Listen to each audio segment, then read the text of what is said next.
All right. So we're gonna get started here. Welcome everyone to the Student Experience and Engagement Committee of the State Board of Education. Today's July 30th at 4 p.m. I'm going to start our meeting with some general announcements, and then we are going to follow up on our work around the committee's research, attendance, school safety, student health, and then any other issues that members want to raise today.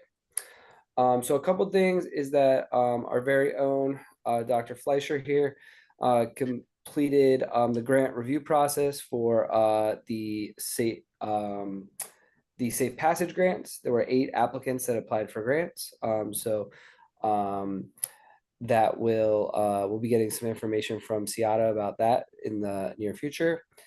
We do not currently have a student representative for the committee. Student representatives will be assigned in September. And then we also have 3 to 4 committee meetings in 2024, but we will not meet in August. So right now, the committee is on target to present like our highlights and recommendations to the entire state board for the topics of student safety and attendance at the end of 2024. Are there any questions about any of those announcements?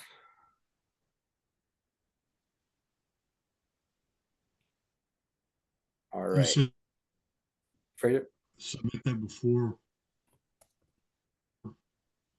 can you say that again? submit that before December. Yeah, I think it'd be a good goal for us right now based on the work plan that we've had to share our recommendations for attendance and student safety with the whole board before the end of the calendar year. So there are some loose ends definitely there and some unresolved things that we'll talk about. Welcome, Eric. Does anyone have any additional topics that we'd want to be able to talk about today?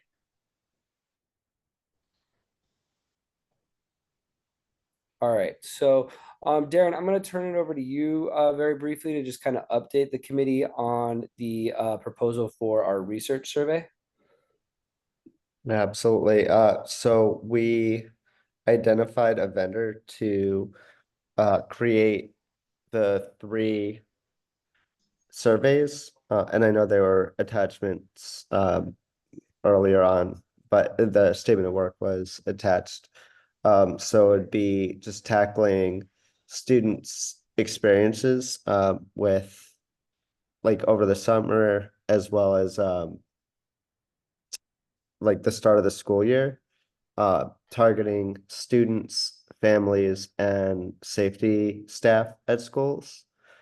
The vendor will also help identify sampling goals and recommendations for distribution of the survey. And so that should wrap up by the end of September. And then from there, we could distribute ourselves or hire another vendor to distribute those surveys. But what we would have would be the surveys and the 3 separate surveys that we could analyze and kind of look for comparisons across students, families, and school staff, and those sampling goals. I'm trying to think what else. Yeah, so right now we're in the process of just completing that. I know Ian, our procurement analyst, is working with that vendor and just getting everything wrapped up so that probably in August, committee members would meet with the vendor, go over some of the guiding questions that you all had, and use those to create a purpose of the survey and survey items. And then later down the line, we would reach out to cluster agencies like DCPS, OSSI, others to look over the survey and get their feedback as well, much later in the process before everything gets finalized. But does anybody have any questions about that?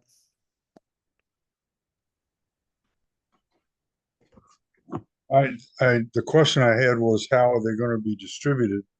I just, I'm, I'm wary of, um, if we're distributing paper copies of a survey, or is it going to be whatever that thing is where you take a picture of it with your phone? What's that called? QR code? Yeah. Which may be the best way to do it since all the students besides me know how to do that.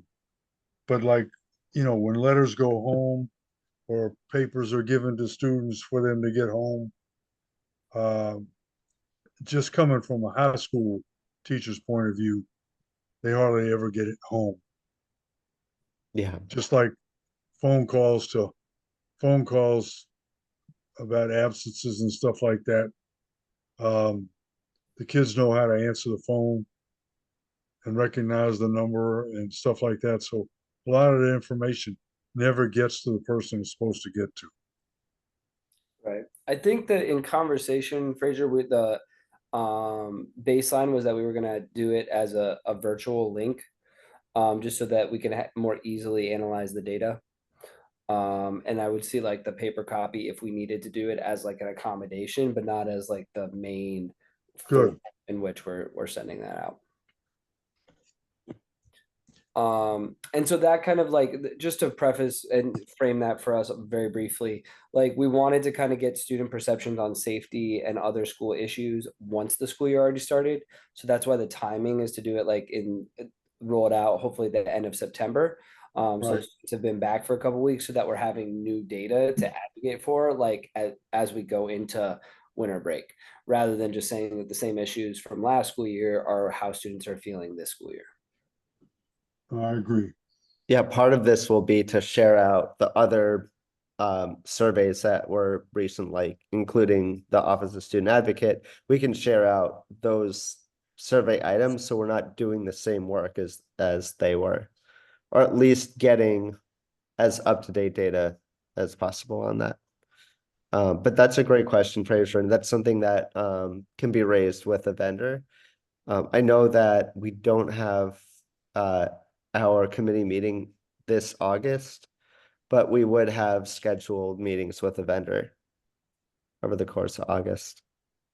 I think it's really important that we bring the SAC into this immediately when we meet with them at the beginning, just to get how they feel about that and how to disseminate the survey itself because it's important information. To that Uh, point, Fraser, like and Darren, the SAC is not meeting in August, correct? Like they'll meet like the first week back in September. Yeah, that is a great question. So they're not meeting in August, but we are going to be doing an orientation with them and talking through the different committees. And then they'll be placed in committees. So we will have members start coming to the committee meeting in September. Okay, Just you're look, talking about but the four student members of the board, right? correct. That- So I think I was talking more about the entire group. right. And think in terms of timing, Darren, like I'd recommend that like we get the 4 student reps to weigh in on the survey because of the timing of rolling out the questions in August and Mhm. getting some feedback at when we have everyone have them at that point, and then we can also send it to the and have the whole SAC in September look at it as well. Yeah, the first meeting of yeah, the first meeting will be a lot of orientation. And it'll be, I believe, this September 9th. I'm just trying to pull up the calendar. Um, but we could then reach out to them in September and get their feedback on it. That's a great point. Yeah, September 9th is the first day that the SAC for this school year starts. And so we can definitely do that. Great. All right, I want to move us into attendance. So just to kind of frame this, and then anyone can feel free to jump in. The Everyday Counts Task Force has submitted their recommendations. That was emailed out to all of us. The task force is still meeting, and we'll have its next meeting in September. And then there was the council hearing in late June on the 26th. Representative Goulet, you as well as President Thompson and Representative Henderson testified as public witnesses. And then more recently, on July 9th, the DC Council did unanimously approve an emergency resolution to launch a pilot for the truancy referral pilot program that was under Mayor Bowser's Uplift Amendment Act. I'm curious, and I know that this committee has kind of grappled with what our role is as state board members. So I want to kind of open it up for discussion around what we see as our role. Have you heard anything from your schools? And what do you see as this committee's next steps around attendance? Well, I don't mind starting on this. I mean, for me, Representative Williams, I think the work that you and Darren are doing with this survey could be very telling on it. I mean, when we hear 31% of students don't feel safe, or only 31% feel safe going to school, that to me could be a big issue with truancy, because if you're not feeling safe, you're not going in. So I think that survey may help inform what we need to do to make sure we address the truancy issue too, because if someone's, if you get 69% don't feel comfortable, I mean, that could really be a big impact on why they're not going in. It also could be transit issues. So I mean, for me, I think we are doing that work on truancy through this effort to try to discern why students don't feel safe, and then maybe ask them in the survey, if your concerns you've raised are addressed, would you be more likely to attend school? And I think we may find they are, because I mean, I can tell you, if you're afraid to go in, that's got to be one of the biggest barriers to going to school. You're just scared for your safety. And I think the work we're doing is going to make a big difference in terms of impacting truancy in that way, as long as we follow wherever the data directs us to go. So that's kind of my initial thoughts on it. I'm glad they approved that emergency version of the Mayor's Uplift Act. I think that was the most consequential of the bills, and that provision, I think trying it out on a pilot basis will be really useful. So I think moving in the right direction. I'll be interested to see what they put in the permanent, because it sounded like they may kind of meld those bills together in the fall. So just appreciate you giving me time to talk here, and those are my 2 cents in it. Thank you, Representative Goulet. Representative O'Leary. The biggest problem, as far as I'm concerned, is what happens in the first 2 or 3 weeks of school. Because the numbers, just as we talked about teacher retention, it's the same thing. Is the schools have the numbers on the first day of school of how many students are there, how many students aren't there. And then 3 days later, they have numbers again that probably don't match those numbers. Same thing with teachers. But they don't act on those numbers. If the systems were proactive about how come these aren't in school we would cut a lot on absenteeism. Now, we talk about truancy and absentee, but different than absentee. If you're late to school, you're truant. Now, there are all kinds of reasons why students are late to school. If you're absent from school, that's a different reason. It may be safety, like you said. It may be you have to stay home with your siblings all day. That's an absence. But the schools need to be on top of who's not in the building every day and work on that right away. It's the same thing about teachers. All the principals know at 3:00, 3:30 on the first day of school, how many teachers aren't there. Right. But nobody looks into that. Well, I think, yeah, you raise a couple of important points, and I have some thoughts there. But before jumping in again, Representative Reed, do you have any thoughts or ideas on where to go next, or the topic of attendance? No, just implement try intervention so we can stop, focus group and thinking about it and all that, whatever, what is it called? Round tabling about it. Like just do something and then check back. But it looks like we're gonna miss the mark on another intervention, possibly. Or did they approve something for starting in the fall?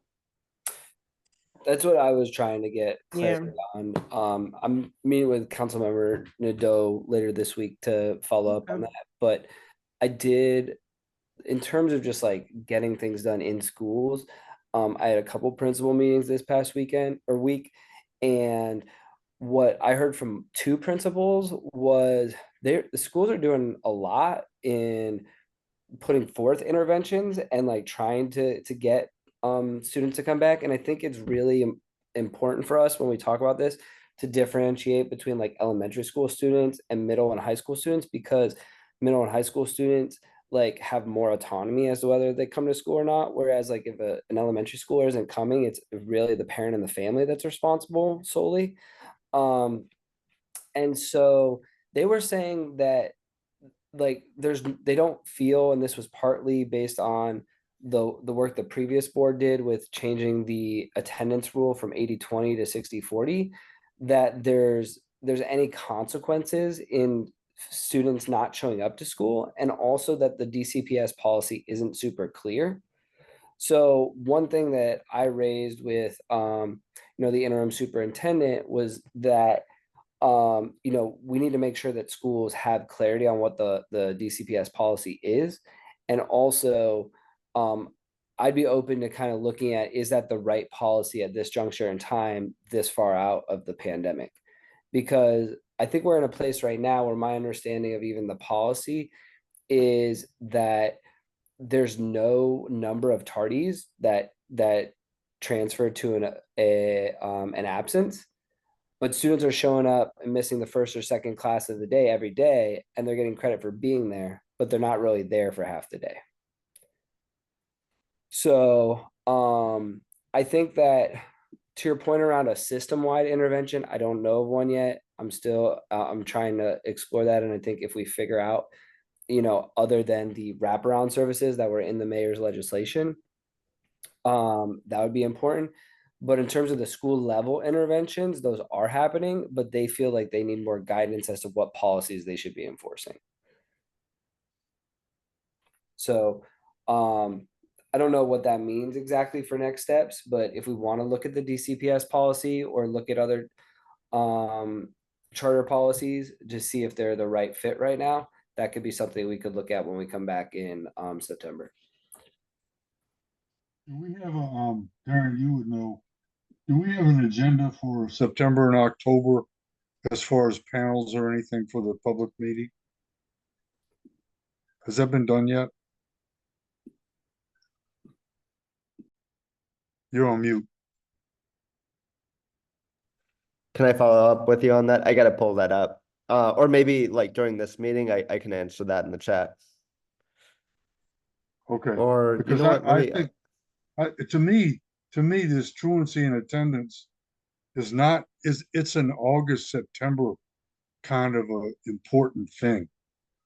Because if the schools let it get out of hand, then by the time October rolls around, they've already missed enough days to fail for the first advisory kind of thing. And it's hard to catch up. So we need to You're saying, raise a, Fraser, that like we need attention to this like early on once school starts, or yeah, even beforehand. yeah, right away. Mm-hmm. Would that come from that would come from this committee, right? If we had a panel, if we had a panel with a charter school person, DCPS person, somebody from the from OSSI or something that has just a panel of experts, and I use huge quotation marks for that, talking about what the policies are and what they're doing about it. I mean, I think getting clarity on that is important. I also think that we did have a panel on this last year. And I think right now, one thing that I'd like to recommend and for other people's support is that at our August 7th working session, I know that the interim superintendent has a monthly meeting with all LEA leaders for her to put on that agenda, like to review the attendance policies and to ask what schools are doing to be able to troubleshoot attendance issues as they arise at the start of the school year. Is that That- something people would also like to hear her talk about? That and yeah, I like that approach, Ben. That and like what is the because I'm not like when I read the intervention like from the mayor, I was the way it read to me was like some of the items may already have been in place. She's like just getting try the grace of counsel, not that she like needs it, but like I bet you that they're already trying some of these things. So in my head, I'm kind of like, can we get a status update on? Because even Aussie has to do some sort of like it has to be like a citywide implementation. So I want to know like what has the DME done, like what's Aussie doing, as well as the school level. So maybe can we get like a update on like state level interventions and then school level interventions, just so we know what's happening. And that way, I think that caters our next steps because we've advised on this issue a lot of times. So now it's kind of like, well, what's happening, and how is that working, and let's go from there. Yeah, that's great, Colleen. I agree completely. I They think need that's to let us know. yeah. I think that's a clear ask, rather so let's I think I could start that conversation at the working session next Wednesday and then we can follow up with her. But I think just kind of being clear about what the plan is from her, and then also Darren, I can commit to reaching out to the DME just with that same question as an action step. Mhm. To hearing from their vantage point what the plan is as well. And Also, you mentioned apologies. you mentioned The the superintendent meets with all of the LEAs. Correct. How big is that meeting? I don't know that specific. That's just what she had kind of mentioned. I know that they have like a monthly call. It could be a Zoom meeting. I'm not exactly sure what form it takes. I mean, I didn't know about that, but that uh, I know that she probably meets with the heads of like the charter school person and Farabee and some other people, but every every specific LEA she meets with the. Yeah, I think because I've heard that from multiple people now. I've heard that from two other people in Aussie who have said that because when we were trying to push out like the voter registration work, they were saying that that could be one way that they could let all the Oh, other. well, that's great. I didn't know about that. All right. So yeah, I think so as Representative Reed said, like the system-wide stuff or the school level stuff is going to vary school by school. We can maybe share out some best practices and learn what schools in our respective wards are doing, but getting a pulse check around the approach from both OSSI, DCBS, and the deputy mayor seems like a next action step as to how they're also responding to what the council did. Any final things on attendance before I move us forward? And just a quick heads up. I'm not sure if you mentioned it, but the next Everyday Counts meeting will be September 17th. And so unfortunately, a lot of these questions we wouldn't be able to ask until after school started with at least that task force. Yeah, we can ask the task force then, Darren, but I do think with the report being finalized, I'm curious. I mean, we still have to we address it before school starts and as school is starting. So just because the task force, won't meet until September doesn't mean that work isn't occurring in that Of course. Yep. interim. And I put in the chat, our September public meeting panel will be on graduate profiles. For what? Graduate profiles. Oh, okay. All right. So I want to move us into the topic of student health. So we did have a panel on student health on July 13th. And then there was also the following council hearing on July 16th. You know, is there any follow-up needed to what we heard from the public panel, or what are your, does anyone want to weigh in on their takeaways from the public engagement?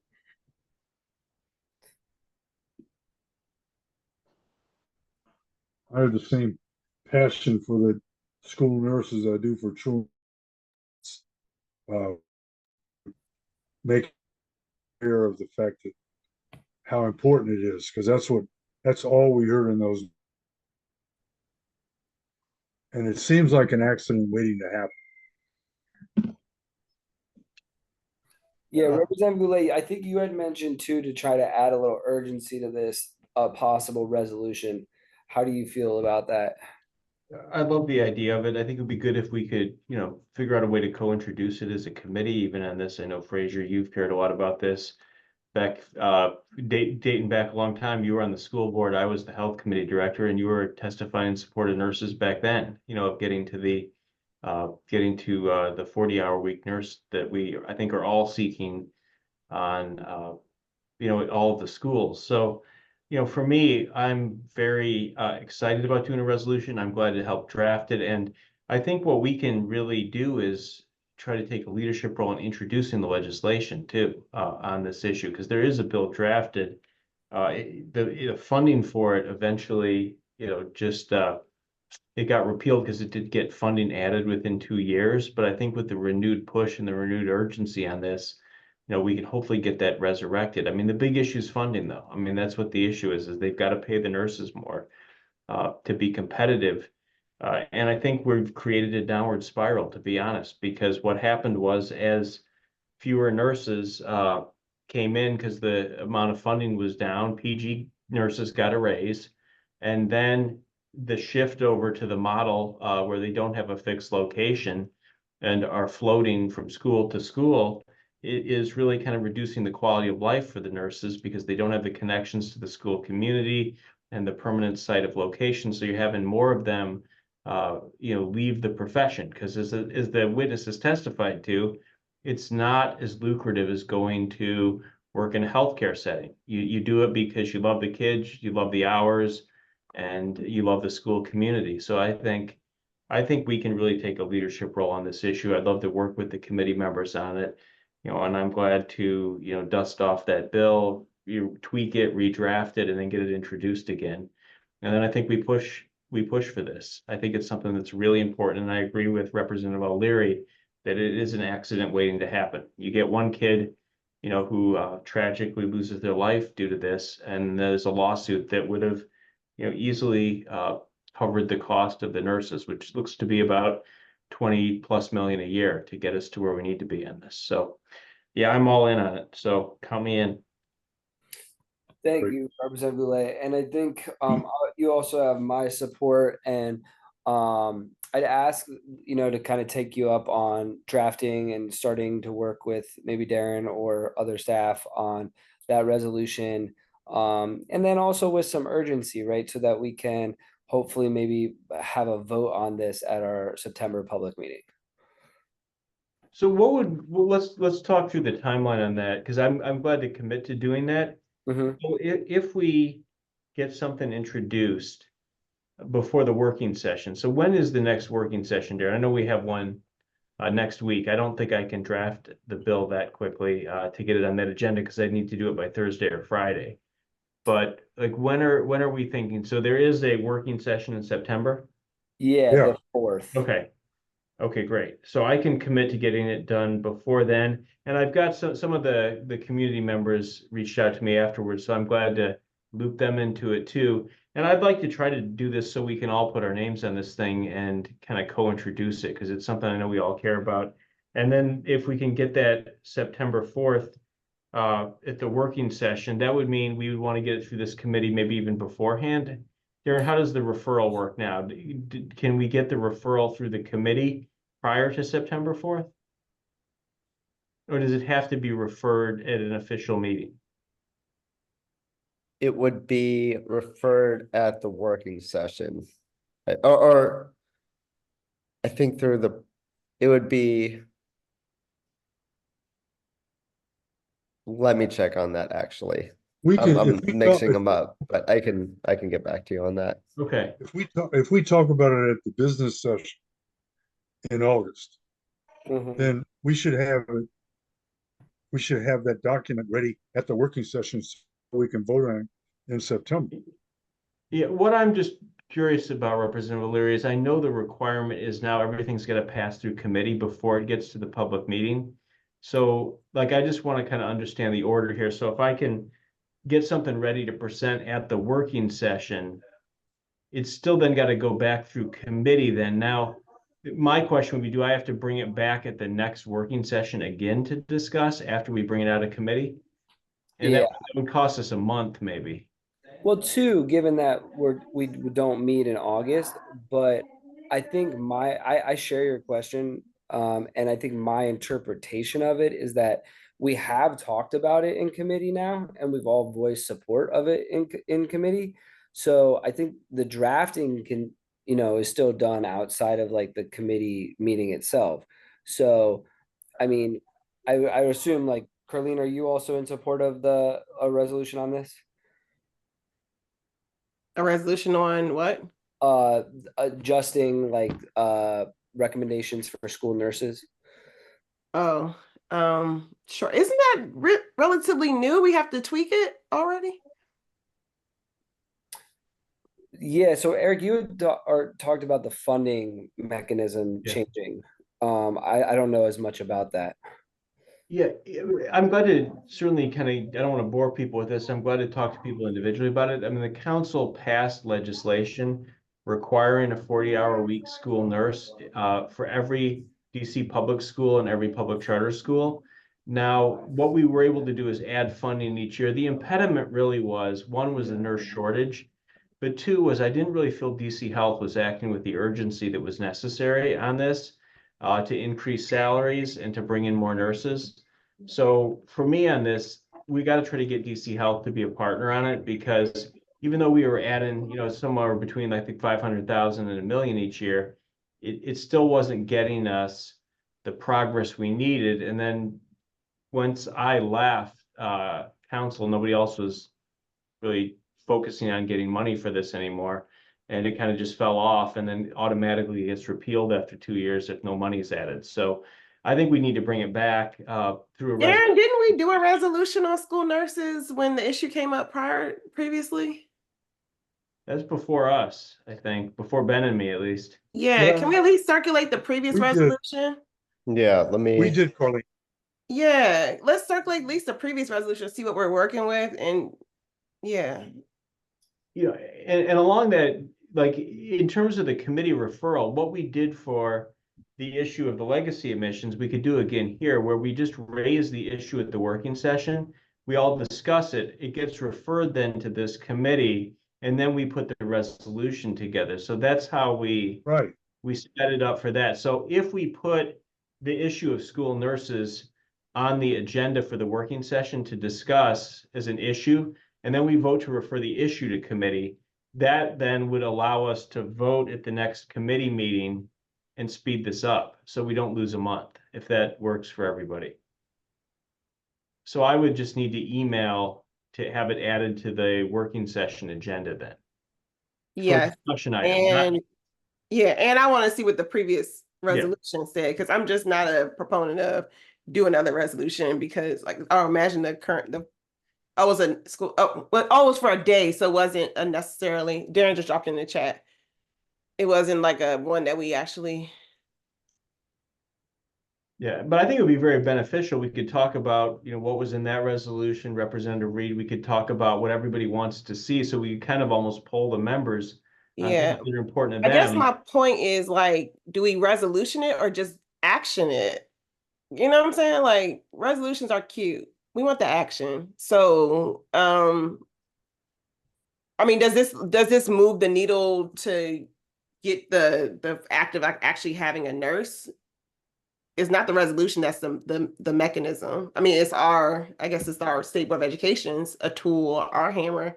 But in my head, I'm like, we want the we want the nurses. So what other levers do we have to pull to actually get the nurses versus a cute another statement that we vote on? Like, the more important thing is for kids to have access to the healthcare needs that they are entitled to. Not really entitled, but you Yeah. know. I think the thing that would be different on this one is we would have a resolution, but we would also then adopt the bill with it for introduction. So the way the bills are introduced, any independent agency can introduce legislation through the chairman. So we would also have a bill that could then be introduced to council, which would be, I mean, that's a power we haven't flexed a lot, but it would be good to use it, I think, in this instance, because it would get to your concern of just passing another resolution on this, but not having an action step, which would be legislation to get this done. And I'm glad to, again, glad to do that work on it and send it around to everybody here. Great. Yeah, I think at this point, like, let's plan on having that discussion at the working session. And then we can also kind of get the thoughts of the whole board to figure out how to move with like a tangible impact before or during like the recess or before the September public meeting and working session. And it probably would be beneficial for us to mention it to our council members. Yeah, I agree. All right, so I'm gonna move us into the we have two final issues. One is just an overview and follow-up of school safety stuff, and then I want to raise something around student voter registration. So the school safety update is OSA's Dan Davis presented at the July working session his review and the review overall of the DME school safety report. Right now, that report has been emailed to all of us, and so we're still looking for our specific role in this broader conversation in the safety conversation for our city. We also have a survey coming up that we're including student voice with and trying to really get a more accurate pulse check. Is there any work right now that you feel like our committee or we as individuals need to do between now and when we come back either for the working session in September or to the committee meeting in September?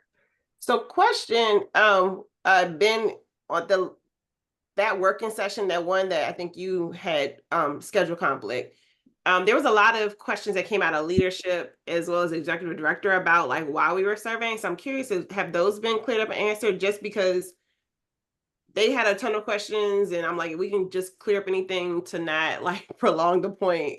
Like folks were stuck on things for like 20, 30 minutes last. Oh my. Yeah, it was kind of like, well, why are we doing this? So I think we should make sure that they are clear.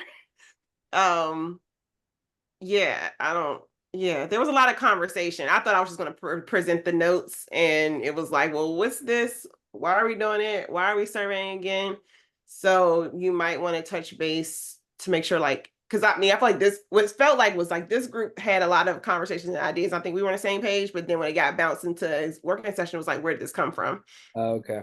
So I don't want to, it's the way it's like, make sure like August 7th, we can actually like move the ball versus being like, what's going on?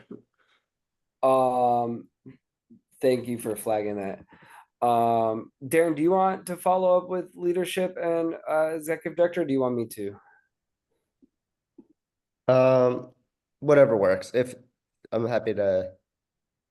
Yeah, also I'll make a note to send an email and then CC the committee on it. And then I mean my general just to summarize so that we can make sure I'm speaking accurately for the committee is like we want to get a pulse check on student safety and student attendance like at the beginning of the school year so that we can have newer data to be able to act on in this school year.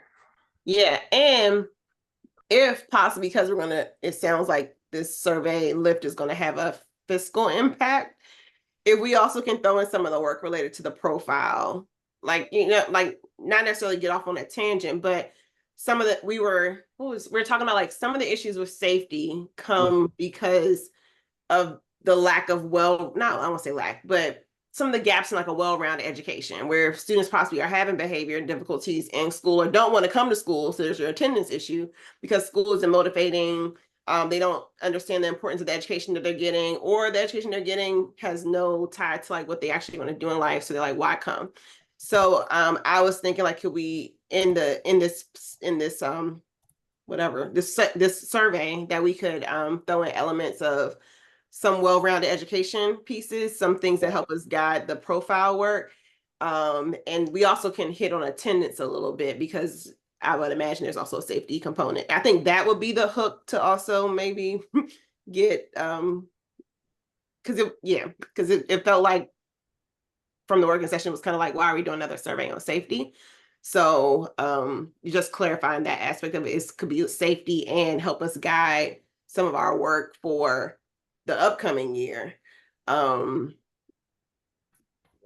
Mhm. Yeah, I think And that framing is important. if you think about the report card that was issued in November with those horrendous figures about truancy and attendance, it's not going away. And so, just as Representative Reed mentioned, we need to push the education leaders to start revising their concepts of what makes a school work, because it's not working. They're not working. Right. And the figures, we haven't received the figures from the end of the year, but they have them. That right now, DCPS knows how many students were chronically absent or chronically truant for the entire school year. We need to know what those figures are. You need to know the enemy. So that's an action step too, then. I mean, because we're going to get different levels of reporting from OSSI and DCPS. So Darren, if you would flag for us that like maybe we ask board leadership to reach out to DCPS to figure out when they're reporting on attendance. I know that OSSI is only planning on doing it twice this year. So like, I don't want us to be in any illusions that we're going to get data in September, October, when right now they're not planning on releasing that until later in the school year. Figure their data September for every single public and public charter data available. Like the 30th of September, there's been a whole month of September's data on who's Right. And absent, in who's our not. education governance system, right, we don't have the ability to compel them to share that. Oh, I understand our problem. Yeah. I'm just saying that we need to push the leaders to stop being so opaque. Yeah. Because the only way we'll solve a problem is to know what the problem is. They don't want it. I agree with you. They don't want those figures to go out because they're embarrassing. Right. Right. But there's only one. It's the same thing with crime in the city. They talk about the crime level, the homicide rate has dropped, right? That doesn't have anything to do with some mother whose child got killed yesterday. That's a reality. We need to talk about the reality of attendance and truancy immediately to solve the problem. Right. So I share your push for transparency with that. And I think we can continue strategizing as a committee for how best to do that. And just a quick clarifying question. When we reach out to DCPS, OSSI, we asking for that release of data that's public, or just asking them to share us something that might be embargoed, or both? Well, I mean, I think how are they doing it? Because if the kid's not here today, then I have to turn the attendance in, and it's already been published. yeah. So I think kind of to Carlene's point at the beginning, asking how frequently they're reporting on that, and then what interventions are putting in place when schools notice quickly that students aren't showing up. Right. I They want to have, move us they have, along. Yeah. Fraser, are you okay if I move us along? oh, sure. Carlene, you wanted to jump in? Sorry, I know we're moving along. I just one quick point related to nurses because I wanted to put it on for the record because I put it in the chat. That resolution read more celebratory and not just the funding. Something that we encountered was the contract for nurses. So like what nurses can actually do. Because if some people were complaining, because when we did that resolution was right after around COVID, and what we learned, or not we, well, some people learned, I went to schools and found that like a nurse can be there, but they can't necessarily always, and what we learned through Brandon's resolution, a nurse might be there, but they can't necessarily intervene in certain circumstances due to like whatever contract that they're on. So whatever we write, I am in support because I had to read that resolution. Whatever we write, making sure we not just talk about the money, but also talk about like tasks, because we don't want bodies in the building that can't respond to certain things. I'm sorry, that's it. No, I agree. I think that serves as part of the rationale as to why we need nurses with like nurses, right? As opposed to other positions that can't do the same types of things. You know, and just looking through the list here, because I was doing this while we were doing that discussion. So if we get this done for the working session, get something to just kind of discuss on August 7th, it could then, are we gonna have our August 27th meeting of this committee or not? Did we decide that? We're not? August. Okay. Right now, we do What do not you, have an what do you, August committee meeting scheduled. Because I was then hoping if we were gonna try to get a September 18th session, we'd probably have to have this meeting, I would think, unless we can say the issue's been discussed in committee and there should be some exception to that. But I think the rule is it's got to go back to our committee. So, Darren, do you mind taking the lead with looking at just like the interpretation and getting confirmation on the bylaws with that? And then, Eric, we can flag that and make the board aware of that at the August 7th meeting. And then we still have 2 weeks necessary if we needed to do an open meeting notice. Okay. Because even if we have a short meeting that's able to move this through, then, that's to me seems doable. Yeah, because I can do the 27th if that works for folks. I mean, that would work for me. there's no law about how long we anyway. Right. There's nothing in the bylaw length of a meeting. I think it So if needs to we be voted out of committee though. Like the committee, I know we just did one through Robert's committee and they formally voted it out of committee to send to the working session. So that's the step we may need to do. Okay. And then the last piece for today is I've still, and I updated board leadership around this, and I plan to talk about it on the 7th, is September 17th is National Voter Registration Day. And the following week of September is National High School Voter Registration Week.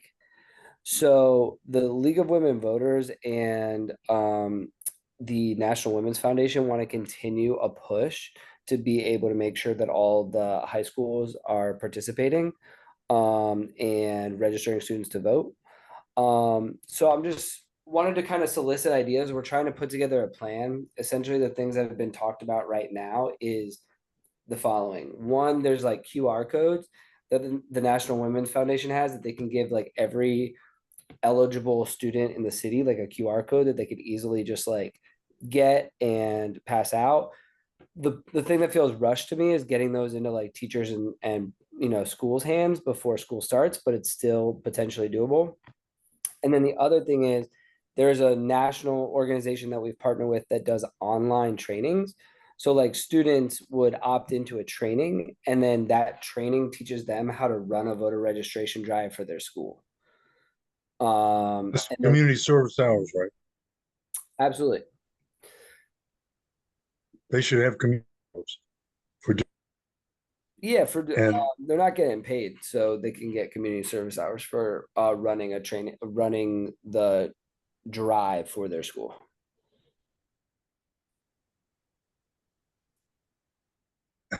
I know this is a silly question. You know how they have those trailers on that go across the screen, and like a scores of baseball, stuff like that. Is that something and stuff on our public meeting on the screen, technical like that? Did you implant into screen talking about register to vote or something like? Does that make sense? It's, but I like the did, idea, but what's our viewership on this? Are we getting enough, I don't know. I don't know, Darren maybe know, how many people are watching this online? During the working sessions, typically anywhere No, between not the Public work. meeting. our Public- I'm public talking about meeting. public. I'm not really sure how many people watch. I'm just saying working sessions, it's typically anywhere from like 5-ish to like 25, like something around that. But we have our new public information officer. He would be great to talk to about that. So we've been getting really good numbers when it comes to just public engagement, just different ways of getting information out there. So maybe that in addition to something else. So that might be something to raise with Andrew. Just a thought. Yeah, does anyone have any additional ideas on how to strategize around what would be best to make sure we're getting all students registered to vote? Just again, our first SAC meeting is September 9th. So maybe finding out a way, maybe offline, to ask them and get their feedback as well. Yeah, that's part of my plan. I previously partnered, I was doing like a bit of a listening tour, but I partnered with one of our Ward 8 political organizations in what is it, Anacostia. And we had like 7 students end up registering to vote. So it could be a way to like activate members to get into the schools if you and one, collect information, because it was like a 2-part, like we were collecting information on student issues, and then they were kind of there to co-sponsor and help get students to vote. So that's the idea.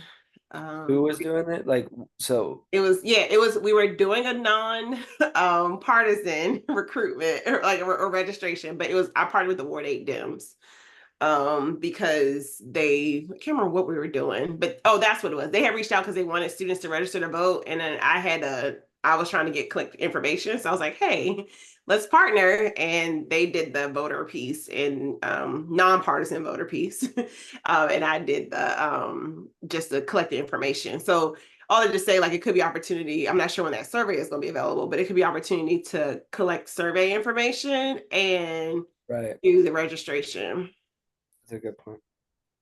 because students, it's interesting. But I also like having students, get their peers to go and to, register. But I do know, like, students have some hesitations at the moment, and that kind of thing was going on. At least then, temperature change, different climate. But at least the lead and I'm just talking to them about issues, etc., often was like a lever to say, like, oh, well, do you know about, your local elections and that kind of thing. And then that ended up being kind of a smoother transition into like voter registration, because initially a few students were like, no. So I love the peer-to-peer aspect, and then if we can use our survey leverage to kind of talk about, like, we also have local elections that matter a lot for students. Yeah, Like, uh, pink is a color and blue is a color and all these other colors. Color for the voter registration. I was only saying that so that we could dress in that public meeting, depending on the, just to recognize the color. I don't know. yeah, I'm not sure. All right, that's your job. And let us know before. Got it. Great. All right. So this will conclude any final pieces of business before I end us here. All right, well, thank you, everyone, for your engagement. And this concludes our meeting. Darren, just if you could follow up with emails to all of us so that we know what next steps need to happen at the working session, we can make sure to continue to move this work forward. Great meeting. Awesome. Thank you all. Thanks, everyone. Bye. Goodbye.